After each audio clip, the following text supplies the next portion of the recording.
বিজ্ঞানীদের নিত্য নতুন আবিষ্কারে প্রতিনিয়ত বদলে যাচ্ছে আমাদের জগৎ। প্রযুক্তি উন্নয়নে বদলে যাচ্ছে দেশ, বদলে যাচ্ছে গতানুগতিকতা, বিবর্তন ঘটছে মানুষের জীবনধারায়। জীবনের মুখ্য অনুষঙ্গ হয়ে উঠেছে প্রযুক্তি। বিজ্ঞানীদের প্রতিনিয়ত আধুনিক প্রযুক্তি খোঁজ খবর নিয়ে গ্রিন টেলিভিশনের সাপ্তাহিক অনুষ্ঠান প্রযুক্তি বিশ্বতে স্বাগত জানাচ্ছি। সাথে আমি রিধিমা।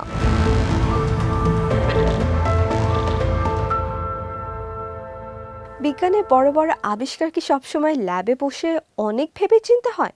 মোটেও না। মাঝে মধ্যে কাজ করতে করতে ভুল করে ফেললে কিংবা দুর্ঘটনাবশত তৈরি হয়ে যায় অসাধারণ সব জিনিস। আমাদের দৈনন্দিন জীবনে আমরা এমন অনেক জিনিস ব্যবহার করি যা আসলে কোনো সিরিয়াস গবেষণার ফল নয়, বরং দুর্ঘটনার ফল। চলুন জেনে নেওয়া যাক এমন 7টি আবিষ্কারের গল্প।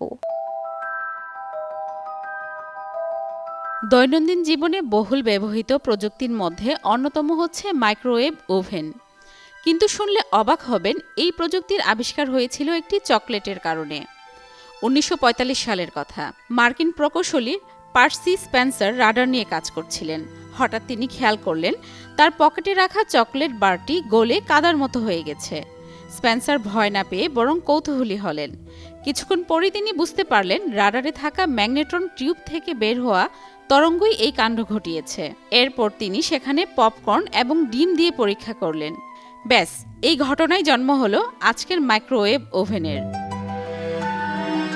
1826 সালে জন ওয়াকার নামের এক ব্রিটিশ রসায়নবিদ তার ল্যাবে একটি কাঠি দিয়ে কিছু রাসায়নিক মেশাচ্ছিলেন। হঠাৎ তিনি খেয়াল করলেন কাঠির মাথায় কিছু রাসায়নিক শুকিয়ে আটকে আছে। সেটা ছাড়ানোর জন্য তিনি যখনই ঘরের মেঝের উপর ঘষা দিলেন, অমনি ধপ করে আগুন জ্বলে উঠল। এই দুর্ঘটনা থেকে আমরা পেলাম আজকের দেশলাই বা ম্যাচ। 1930 সালে রুথ উইকফিল্ড তার অতিথিদের জন্য চকলেট কুকিজ বানাচ্ছিলেন। হাতের কাছে বেকিং চকলেট না থাকায় তিনি নেসলে চকলেটের টুকরো ভেঙে মিশিয়ে দেন। তিনি ভেবেছিলেন ওভেনের তাপে চকলেটগুলো গলে পুরো কুকিতে মিশে যাবে, কিন্তু অবাক কাণ্ড, চকলেটগুলো গলে তো গেলই না, বরং শক্ত দানা হয়ে রইল। আর সেই ভুল থেকেই জন্ম নিল বিশ্ববিখ্যাত চকলেট চিপ কুকিজ। 1943 সালে নৌ প্রকৌশলী রিচার্ড জেমস জাহাজের সূক্ষ্ম যন্ত্রগুলোকে স্থির রাখার জন্য এক ধরনের স্প্রিং বানাচ্ছিলেন। কাজ করতে করতে হঠাৎ একটি স্প্রিং তার টেবিল থেকে পড়ে যায়। জেমস অবাক হয়ে দেখলেন স্প্রিংটি পড়ে যাওয়ার বদলে যেন সিঁড়ি দিয়ে পায়ে হেঁটে নামছে। এটিই পরে শিশুদের জনপ্রিয় খেলনা স্লিংকি হিসেবে বিশ্বজয় করে।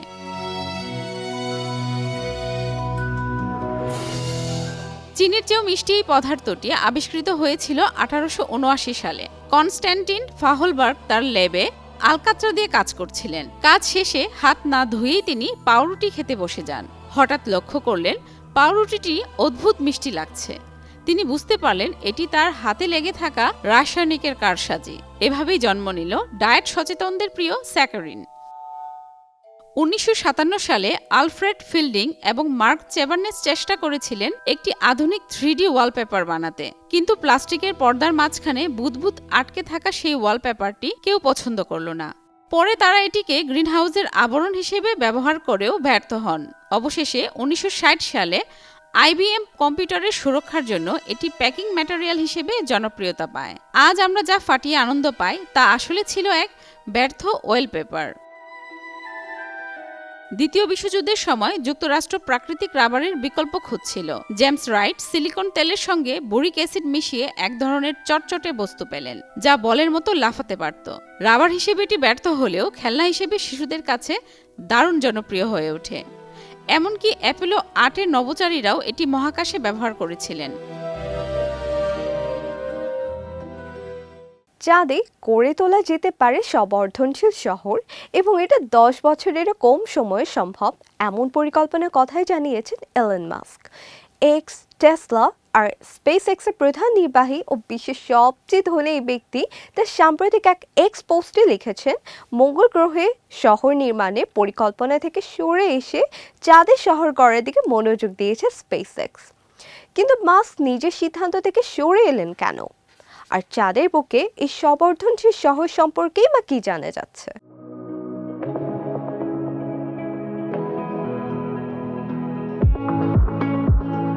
স্ববর্ধনশীল শহর নিয়ে আনুষ্ঠানিকভাবে কোনো পূর্ণাঙ্গ নকশা বা বিশদ পরিকল্পনা প্রকাশ করা হয়নি, বরং এখন পর্যন্ত তা ইলন মাস্কের সামাজিক যোগাযোগ মাধ্যম এক্সে শেয়ার করা পরিকল্পনার পর্যায়ে আছে।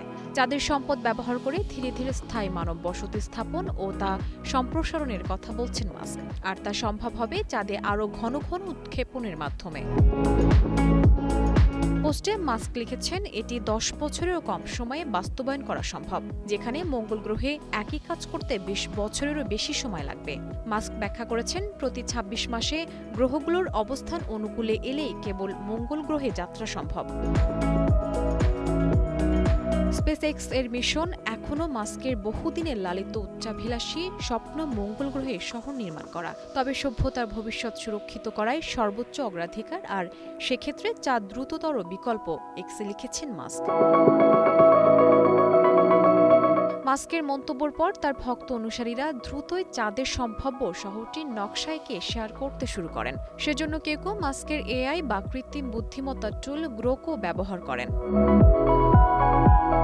দ্য ওয়াল স্ট্রিট জার্নালে প্রকাশিত এক প্রতিবেদনেই মূলত মাস্কের বক্তব্যে উঠে এসেছে। প্রতিবেদনে বলা হয়, স্পেসএক্স বিনিয়োগকারীদের জানিয়েছে যে তারা বর্তমানে চাঁদে অভিযানকে অগ্রাধিকার দেবে এবং পরে কোনো এক সময় মঙ্গল গ্রহে যাওয়ার চেষ্টা করবে।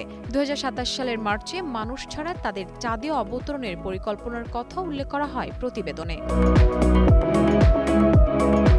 যুক্তরাজ্যে সারে বিশ্ববিদ্যালয়ের মহাকাশ বিষয়ক বিভাগ স্পেস অ্যাপ্লিকেশন, এক্সপ্লোরেশন অ্যান্ড ইনস্ট্রুমেশন এর জ্যেষ্ঠ প্রভাষক ডক্টর সাংউ লিমের মতে, স্পেসএক্সের চাঁদে ঘাঁটি নির্মাণ পরিকল্পনা উচ্চবিলাসী হলেও বৈজ্ঞানিক কল্পকাহিনী নয়। মূলত ধারণা হলো চাঁদের মাটি ব্যবহার করে অক্সিজেন, পানি ও নির্মাণ সামগ্রী উৎপাদন করা, যা পৃথিবীর শিল্প প্রক্রিয়ায় আমরা ইতিমধ্যে করেছি। তাত্ত্বিকভাবে এটি করা সম্ভব। বড় চ্যালেঞ্জ হলো চাঁদের তীব্র তাপমাত্রা, সূক্ষ্ম ধূলিকণা, স্বল্প মাধ্যাকর্ষণ এবং সীমিত শক্তি সরবরাহের মতো কঠোর পরিবেশে নির্ভরযোগ্যভাবে সব ব্যবস্থাপনার কাজ করতে পারা। সরকারি মহাকাশ সংস্থাগুলো সাধারণত সতর্কভাবে এগোয়, কারণ তারা জন অর্থায়ন ও দীর্ঘ রাজনৈতিক চক্রের উপর নির্ভরশীল, যার ফলে নতুন ধারণা দ্রুত পরীক্ষা করার সুযোগ সীমিত থাকে। স্পেসএক্স আলাদাভাবে পরিচালিত হয়। তাদের নতুন রকেট ব্যবস্থা পরিকল্পনা অনুযায়ী কাজ করলে তারা আরও ঘন ঘন এবং কম খরচে চাঁদের সরঞ্জাম পাঠাতে পারবে, যা অগ্রগতিকে ত্বরান্বিত করবে।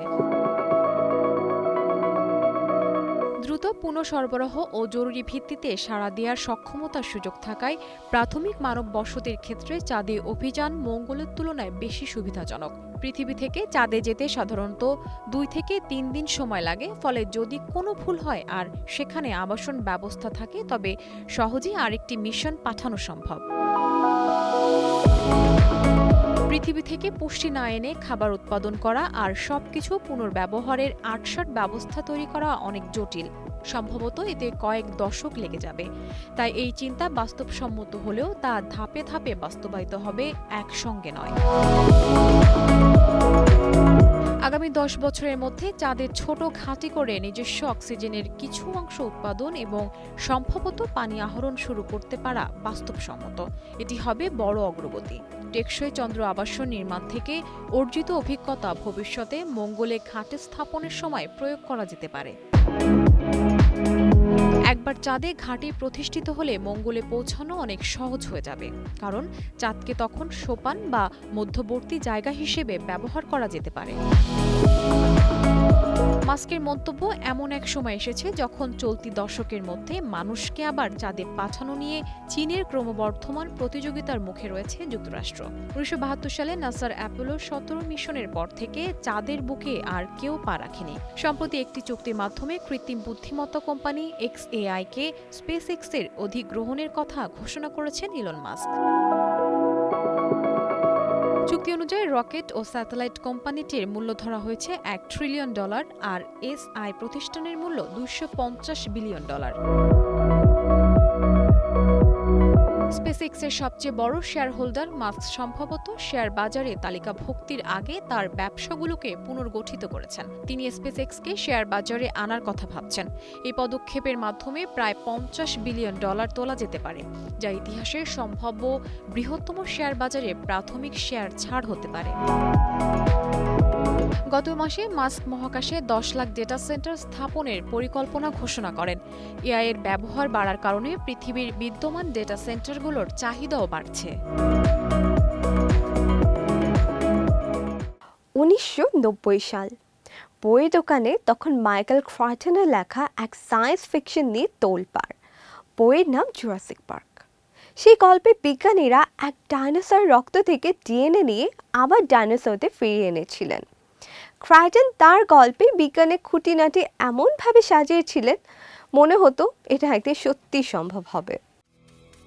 Since the beginning of time, Jurassic park মুভিতে বিজ্ঞানীরা ডাইনোসরের রক্ত পেয়েছিলেন এম্বারে আটকে থাকা মশার পেটে, কিন্তু বাস্তবে এমনটা ঘটা প্রায় অসম্ভব। লন্ডনের ন্যাচারাল হিস্ট্রি মিউজিয়ামের ডাইনোসর গবেষক সুজি মেইডমেন্টের মতে, এম্বারের ভেতর পোকাদের বাইরের খোলসটা টিকে থাকলেও ভেতরের নরম অংশ বা রক্ত নষ্ট হয়ে যায়। তাহলে কি ডাইনোসরের রক্ত পাওয়ার আশা একেবারেই ছেড়ে দিতে হবে?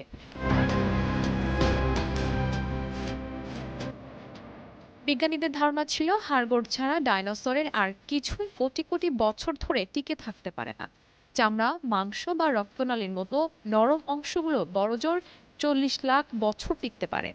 কিন্তু ডাইনোসরেরা তো পৃথিবী থেকে বিদায় নিয়েছে প্রায় 6 কোটি 60 লাখ বছর আগে, তাই নরম টিস্যু পাওয়ার আশা ছিল দুরাশা। 2005 সালে জীবাশ্মবিদ মেরি সোয়াইজার এক অসম্ভব কাণ্ড ঘটিয়ে বসলেন। তিনি একটি টিরেক্সের হাড়ের ভেতর এমন কিছু পেলেন যা দেখে নিজের চোখকে বিশ্বাস করতে পারছিলেন না। অনুবীক্ষণ যন্ত্রের নিচে তিনি দেখলেন ছোট গোল লাল রঙের কিছু একটা। এগুলো দেখতে অবিকল মেরুদণ্ডী প্রাণীর লোহিত রক্তকণিকার মতো। প্রথম দিকে অনেকেই এই আবিষ্কারকে পাত্তা দেয়নি। কেউ কেউ বলেছিলেন এগুলো হয়তো কোনো ব্যাকটেরিয়া বা বাইরের দূষণ। কিন্তু সোয়াইজার দমে যাননি। তিনি এবং অন্য বিজ্ঞানীরা আরও গবেষণা চালিয়ে গেলেন। 2015 সালে একদল গবেষক 80 কোটি বছরের পুরনো এক হ্যাড্রোসরে জীবাশ্ম রক্তনালী খুঁজে পেলেন। পরীক্ষায় দেখা গেল এগুলো কোনো ব্যাকটেরিয়া নয়, বরং ওই ডাইনোসরেরই নিজস্ব টিস্যু। 2023 সালে বিজ্ঞানীরা আরও এক ধাপ এগিয়ে গেলেন। তারা নিশ্চিত করলেন ডাইনোসরের হাড়ের ভেতর হিমোগ্লোবিনের অস্তিত্ব পাওয়া গেছে। এমনকি কানাডার গবেষকরা বিখ্যাত টিরেক্স পাজরের হাড়েও রক্তনালীর খোঁজ পেলেন। তাহলে কি এবার আমরা জুরাসিক পার্ক বানাতে পারবো? না, কারণ রক্ত বা নরম টিস্যু পাওয়া মানে অক্ষত ডিএনএ পাওয়া নয়। ডিএনএ অত্যন্ত ভঙ্গুর, এটি কয়েক হাজার বছরের মধ্যে ভেঙে নষ্ট হয়ে যায়। সুজি হেইডমেন্ট এবং তার দল 2015 সালে ডাইনোসরের রক্তকণিকা পেলেও তার ভেতরে কোনো ডিএনএ খুঁজে পাননি। আমরা হয়তো ডাইনোসরের রক্ত বা তার ফসিল খুঁজে পেয়েছি, যা আমাদের জীবস্ব বিজ্ঞানীদের ধারণাই বদলে দিয়েছে। কিন্তু সে রক্ত থেকে ডাইনোসরকে পুনর্জীবিত করার স্বপ্নটা এখনো কল্পবিজ্ঞানী রয়ে গেল। তবে বিজ্ঞানের এই অদম্য যাত্রায় ভবিষ্যতে হয়তো আরো বড় কোনো চমক অপেক্ষা করছে। এবার ছোট্ট একটি বিরতিতে যাচ্ছি, ফিরে এসে জানাবো ইন্টারনেট আর্কাইভ সম্পর্কে।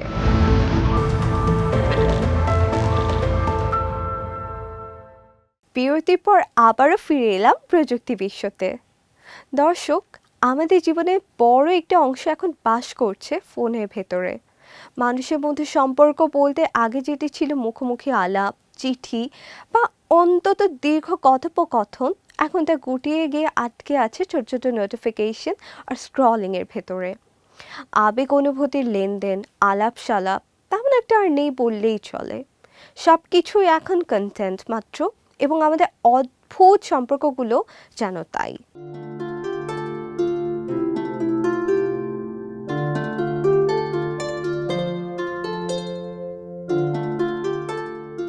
এখনকার দিনে সম্পর্ক রক্ষার সবচেয়ে বড় বন্ধু যেমন স্মার্টফোন, ঠিক একইভাবে ভাঙনের নীরব কারিগরও এই একই যন্ত্র। আমাদের জীবনের বড় একটি অংশ এখন বাস করছে ফোনের ভেতর, যেখানে গড়ে উঠেছে মানুষের নিজস্ব এক জগৎ, যার সঙ্গে বাস্তব দুনিয়ার মিল খুব বেশি নেই। গেমস, ভিডিও, রিলস, খবর, গান, অনলাইন শপিং, নানা অ্যাপ। ফোনে এত কিছুর ভিড়ে আমাদের পরস্পরের মধ্যকার বন্ধনও যেন আরেকটি কন্টেন্ট হয়ে দাঁড়ায়। সবকিছুই এমনভাবে সাজানো ও গুছিয়ে দেওয়া যে একটু ঢু মারলেই চোখে পড়ে মজার ভিডিও, রিলস, বিজ্ঞাপন, নাটক, সিনেমা আরও কত কি। মূলত সামাজিক যোগাযোগ মাধ্যমের অ্যালগোরিদম এমনভাবে তৈরি করা হয় যাতে ব্যবহারকারীর মনোযোগ দীর্ঘ সময় ধরে নির্দিষ্ট কোনো কন্টেন্টের উপর আটকে থাকে। সেই টান এতটাই প্রবল হয়ে ওঠে যে একসময় এই ভার্চুয়াল জগৎ থেকে নিজেকে সরিয়ে নেওয়াটাই কঠিন হয়ে পড়ে। ফেসবুকের কথাই ধরা যাক। ফেসবুক যেমন সহজেই বুঝতে পারে কোন ধরনের কন্টেন্ট আমরা বেশি দেখি, যেটিতে খুব বেশি সময় দিই সেটি আবার সাজেস্ট করে, আর যেগুলো আমরা স্কিপ করি সেগুলো আমাদের সামনে দেখানো কমে যায়। মূলত কোনো ভিডিও আসার পর সাধারণত 2 থেকে 3 সেকেন্ডের মধ্যেই গ্রাহক ঠিক করে সেটি দেখবে কিনা। এই ছোট সময়টুকুই অ্যালগোরিদমকে বলে দেয় কন্টেন্টটি আবার দেখানো উচিত কিনা। ব্যবহারকারীর বয়স অনুমান করার ক্ষেত্রেও ফেসবুক বেশ দক্ষ। ব্যবহার, আচরণ, কন্টেন্ট দেখা আর অ্যাকাউন্ট খোলার সময় দেওয়া, জন্ম তারিখ সবকিছু মিলিয়েই বয়স অনুযায়ী সাজেশনসও তৈরি করে দেয় এই যোগাযোগ মাধ্যম। আমরা যখন কোনো কিছু সার্চ করি তখন সেই বিষয়ের সঙ্গে যুক্ত সবকিছু আমাদের সামনে এসে ভেসে ওঠে। ব্যবসা প্রতিষ্ঠান কিংবা ক্রিয়েটরদের বুস্ট করা পেজের কন্টেন্টগুলো খুব সহজে আমাদের স্ক্রিনে চলে আসে। মানুষ সোশ্যাল মিডিয়ায় অ্যাডিক্টেড হয়ে গেছে, সাথে তৈরি হয়েছে ডিপেন্ডেন্সি। গেমস, রিলস, শপিং, অসীম অপশান মানুষের হাতের নাগালে, কিন্তু আসলে সেগুলোর কোনো প্রোডাক্টিভিটি নেই। আমাদের যে যোগাযোগের জন্য কথা বলার প্রয়োজন ছিল, সোশ্যাল মিডিয়ায় সেই প্রয়োজনটুকুও নেই। নিষ্ক্রিয়তার এই আরাম মানুষকে আচ্ছন্ন করে রাখছে। এখনকার সম্পর্ক শুধু একতরফায় নয়, বরং ক্যালকুলেটিভও। সবাই নিজের মতো করে আত্মকেন্দ্রিক হয়ে যাচ্ছে। তবে এর পেছনে আছে দীর্ঘ সময়ের সামাজিক পরিবর্তন। 90 দশকের পর থেকে নিউক্লিয়ার ফ্যামিলি বেড়েছে। পরিবারের কেন্দ্রবিন্দু ভেঙে প্রত্যেকে নিজের মতো করে আলাদা জগতে থাকতে শিখেছে। আগে একসাথে বসে টিভি দেখার যে অভ্যাস ছিল, এখন সেখানেও রয়েছে বিভক্তি। একটি টিভি বেডরুমে, আরেকটি ড্রয়িং রুমে। এমনকি রিমোট নিয়ে ঝগড়াও আর নেই, কারণ মানুষের মধ্যে টিভি দেখাও কমে গেছে। এসবের কারণে মানুষের মধ্যে এড়িয়ে চলার অভ্যাসও বেড়েছে। প্রতিযোগিতার এই দুনিয়ায় সবাই ব্যস্ত, ক্লান্ত এবং নিজেদের দিকেই বেশি মনোযোগী। মুখোমুখি কথোপকথনে যে মনোযোগ ও সময় দেওয়া লাগে সেটি হয়তো অনেকের কাছে বাড়তি চাপ হয়ে দাঁড়াচ্ছে। তাছাড়া দিনের শেষে ক্লান্ত শরীরে কারো সঙ্গে কথা বলার ইচ্ছাটাও অনেক সময় থাকে না। এমনকি বৈবাহিক জীবনেও কমে এসেছে কথাবার্তা। আগে মানুষ চিঠি লিখত, কবিতা লিখত, এখন ভিডিও কলেই সব সেরে ফেলে। আর সেই কথোপকথনের মাঝেও অভিযোগ বা অপ্রাসঙ্গিক কথাই থাকে বেশি। সোশ্যাল মিডিয়ায় নতুন সম্পর্ক তৈরির মোহ অনেকের কাছেই বেশি, আবার সবাইকে বন্ধু বানানো হচ্ছে না। যিনি প্যাম্পার করছেন, লাইক কমেন্ট দিচ্ছেন, তিনি হয়ে উঠছেন বন্ধু। এমন মানুষের সঙ্গে সম্পর্ক গড়ে উঠছে যার সঙ্গে বাস্তবে দেখা হওয়ার সম্ভাবনাও খুব কম। কেবল টিনেজদের ক্ষেত্রেই নয়, প্রাপ্তবয়স্কদের মধ্যেও একই প্রবণতা লক্ষ্য করা যায়। আগে সম্পর্কে ছোটখাটো ভুল হলে মানুষ তা মেনে নিতে শিখত, কিন্তু এখন সেই গ্রহণযোগ্যতাও কমে গেছে। অনলাইনে নিজেদের পারফেক্ট রূপ দেখাতে সবাই ব্যস্ত, ফলে বদলেছে বিচার বিবেচনাও। এখন কারো বাস্তব আচরণের চেয়ে বেশি গুরুত্ব পাচ্ছে তার সোশ্যাল মিডিয়ার শো অফ। ভার্চুয়াল আলাপ আর ইনস্ট্যান্ট মেসেজের সহজলভ্য যোগাযোগের এই যুগে দিন দিন কাছের মানুষগুলো হয়ে উঠছে অদেখা। কেবল চোখের সামনে থাকা বিষয়গুলোই হয়ে উঠছে বেশি গুরুত্বপূর্ণ। অনলাইনের জগৎটা অনেকটা বালির উপর লেখা নাম বা আঁকিবুকির মতো। সাগরের একটা ঢেউ এসে সব মুছে দেয়। এই বিশাল ডিজিটাল দুনিয়ায় কোনো কিছুই চিরস্থায়ী নয়। সার্ভার ক্র্যাশ করা, ডোমেইন মেয়াদোত্তীর্ণ হওয়া বা হ্যাকারদের হামলায় যে কোনো মুহূর্তে হারিয়ে যেতে পারে আমাদের প্রিয় কোনো ওয়েবসাইট, ছবি বা স্মৃতি। কিন্তু এই ডিজিটাল বিস্মৃতির হাত থেকে ইন্টারনেটকে বাঁচাতে বুক চিতিয়ে লড়ছে একটি প্রতিষ্ঠান, ইন্টারনেট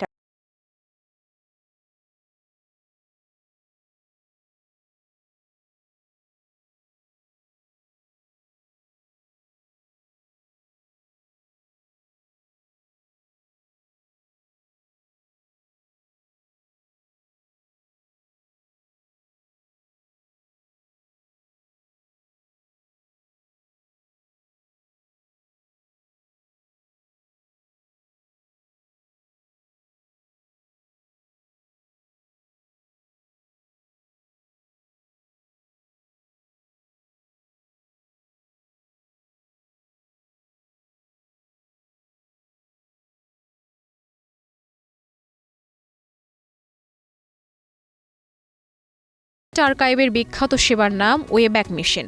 এর মাধ্যমে আপনি কোনো ওয়েবসাইটের 10 বা 20 বছর আগের চেহারা দেখতে পারেন। আজ থেকে 20 বছর আগে আপনার প্রিয় কোনো ব্লগ যা এখন আর অস্তিত্ব নেই, সেটি দেখতে কেমন ছিল? ওয়েব্যাক মেশিন ঠিক টাইম মেশিনের মতোই আপনাকে সেই অতীতে নিয়ে যেতে পারে। এটি গবেষক, সাংবাদিক এবং সাধারণ মানুষের জন্য এক অমূল্য রত্নভাণ্ডার। ইন্টারনেট আর্কাইভের সংগ্রহশালায় শুধু ওয়েবসাইট নয়, আরও অনেক কিছু আছে। তাদের ডিজিটাল লাইব্রেরিতে এখন পর্যন্ত সংরক্ষিত আছে 1 লাখ কোটি ওয়েব পেজ, আছে 4 কোটি 10 লাখ বই ও টেক্সট ডকুমেন্ট, 1 কোটি 50 লাখ অডিও রেকর্ডিংয়ের মধ্যে 2,50,000 আছে লাইভ কনসার্ট, 1 কোটিরও বেশি ভিডিও আছে, আরও আছে 44 লাখ ছবি, 10 লাখের বেশি সফটওয়্যার প্রোগ্রাম। সব মিলিয়ে তাদের কাছে এখন প্রায় 1 লাখ টেরাবাইট বা 100 পেটাবাইট ডেটা জমা আছে। প্রতিদিন গড়ে প্রায় 50 কোটি নতুন ওয়েব পেজ এই আর্কাইভে যুক্ত হচ্ছে। তবে এই কাজটি দিন দিন কঠিন হয়ে পড়ছে।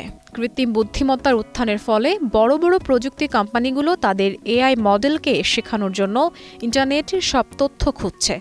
ফলে new York Times, the guardian বা USA টুডের মতো বড় বড় মিডিয়া কোম্পানিগুলো তাদের কন্টেন্ট বা লেখাগুলোকে এআইয়ের হাত থেকে বাঁচাতে এখন ইন্টারনেট আর্কাইভের মতো বটগুলোকে ব্লক করে দিচ্ছে। কপিরাইট জটিলতায় পড়ে আর্কাইভের কাজ এখন আগের চেয়ে অনেক বেশি চ্যালেঞ্জিং। একবিংশ শতাব্দী এখনও চলছে, কিন্তু এই সময়টাই আমাদের ভাবনা ভাষা বদলে দিচ্ছে। আগে যেসব প্রশ্নের উত্তর সহজ মনে হতো, সেগুলো এখন নতুন করে ভাবতে হচ্ছে। মানুষ, জীবন, প্রকৃতি ও মহাবিশ্ব যেন ধীরে ধীরে বদলে যাচ্ছে। এই বদলের পেছনে আছে কিছু শক্তিশালী ধারণা। সেগুলো শুধু ল্যাবরেটরিতে সীমাবদ্ধ নয়, আমাদের দৈনন্দিন জীবনেও প্রভাব ফেলছে। প্রযুক্তি বিশ্বে সেগুলো একবিংশ শতাব্দীর চিন্তা জগৎকে নতুন পথে নিয়ে গেছে। আজ থাকছে স্মার্টফোন। সবার পকেটে একটি করে কম্পিউটার ঢুকিয়ে দেওয়ার ধারণা মোটেও ছোট বিষয় নয়। মোবাইল টেলিফোনের এই আধুনিক সংস্করণটি আক্ষরিক অর্থে স্মার্ট বা চটপটে। বিশাল ডিসপ্লে ও শক্তিশালী অপারেটিং সিস্টেমের এই যন্ত্রটি মুহূর্তে অনেক কাজ করে ফেলতে পারে। ওয়েব ব্রাউজিং, ইমেইল, গান শোনা, ভিডিও দেখা সহ কি নেই এতে। সহজ কথায়, স্মার্টফোন হলো হাতের মুঠোয় এঁটে যাওয়া একটি কম্পিউটার, যাতে সিম কার্ড ভরে কথাও বলা যায়।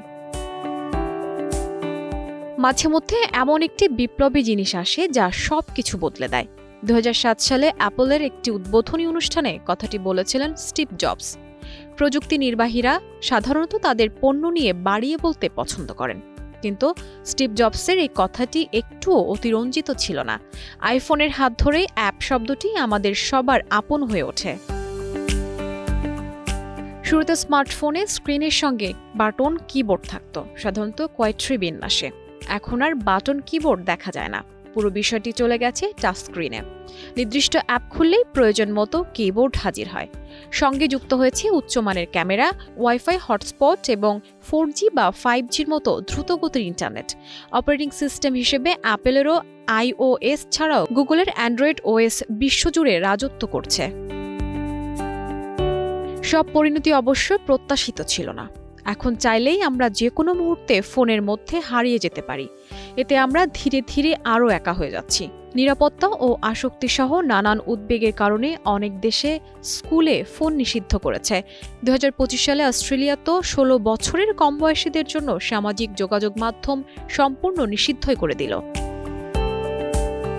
সবকিছুর সমাধান এখন একটা যন্ত্রে আটকে যায়, তখন অবশ্যই তার ক্ষতির একটা প্রভাব থাকবেই।